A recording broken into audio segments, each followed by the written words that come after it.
Welcome, Schuyla. Elle magazine is at Cummins, South Africa, who is acknowledging Breast Cancer Awareness Month with a month-long campaign for their ladies. The company is very big on employee wellness and the acknowledgement of women. Is this relevant to the South African context, and what is being done here? Louise, we're incredibly excited about a campaign we're launching in October called The Power of Pink. It literally is focused on educating and informing our employees about breast cancer. We want to raise the awareness. We want to have candid, transparent conversations around breast cancer, particularly as the incidents in South Africa continue to rise. And we appreciate that our brothers, our fathers, our co-workers, in our community have sisters and mothers and daughters that they need to be thinking about as we work to educate ourselves more around breast cancer awareness. So we're going to be wrapping trees with pink fabric. It's an initiative that came out of one of our sites in Middleburg, and we're launching it across all of our Cummins Southern Africa organization. And one of the things we anticipate happening is that people will say, why did you wrap that tree in pink? Well, we wrapped it precisely so people can ask the question. It's about raising awareness around breast cancer within South Africa throughout the month of October. Thank you, Schuyla.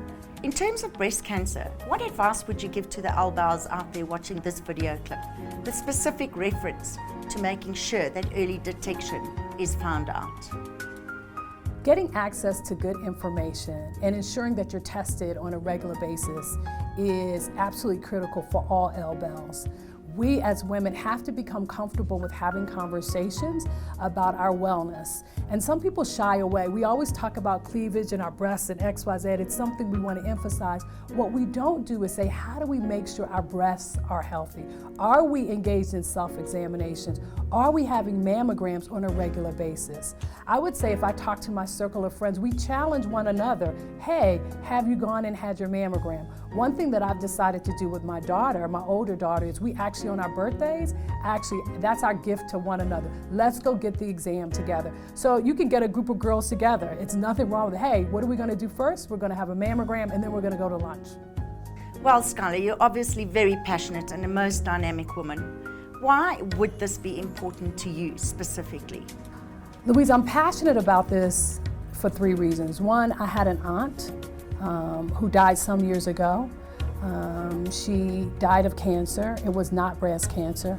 However, what was important for me was that I grew up with this woman who I loved dearly, and we never ever talked about her illness. It was like a secret.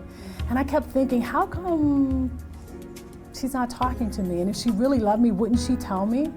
But sometimes I think some women actually don't want you to know the story because it could be painful or hurtful. And I fundamentally believe we have to share the painful stories. We learn from the pain, right? And ideally, we may help other people not endure the same thing by sharing our story. I had a godmother who had a double mastectomy many, many years ago. It was only after her death that I found out that such was the case. And I remember hugging her and feeling like, wow, her breasts don't feel like soft. This is weird, because this was many years ago. How come she didn't tell me? How come she didn't talk to me? Do I have a genetic disposition as a woman? And I think this is really important, that we have to have the conversations. I actually have one woman in my mentee circle who is an amazing survivor, great attitude, very positive. And what I love most about her was her willingness to share her story with younger women. And so for me, I'm passionate because we have to have the conversation. If we don't have the conversations, we're not going to see the numbers decrease. We're not going to get the mammograms we need to get. We're not going to do the self-examinations, and we're going to see a steady increase versus a steady decline. As an American, do you find that South Africa has embraced women and diversity in the workplace as much as our international counterparts? Or do you believe that we have some way to go? Louise, I think we can acknowledge that great strides have been made in terms of diversity in the workplace, particularly as it relates to women. But we have so far to go, not just in South Africa, not in America, across the globe. There are decisions that are made every single day about women's careers, their home lives, their salaries, and there's no woman's voice in the discussion. And so I want to acknowledge certainly the progress that's been made. I mean, we might not have this same conversation 5 years ago or 10 years ago, or certainly 50 years ago, but I don't think it's important for us to think that the work is done. If we look at women who are on boards, their board of directors, their decision makers, if we look at women who actually are behind lots of government decisions, are they there? Are they not there? Where's a woman's voice? So until we see a woman's voice, not solely because of her gender, but because she's competent, she's smart, and she's adding value, then we can have a discussion about whether or not there's still work to be done. And finally, what is your personal brand? I learned probably when I was in my 30s that living your authentic truth was more important than anything else. So what does that mean?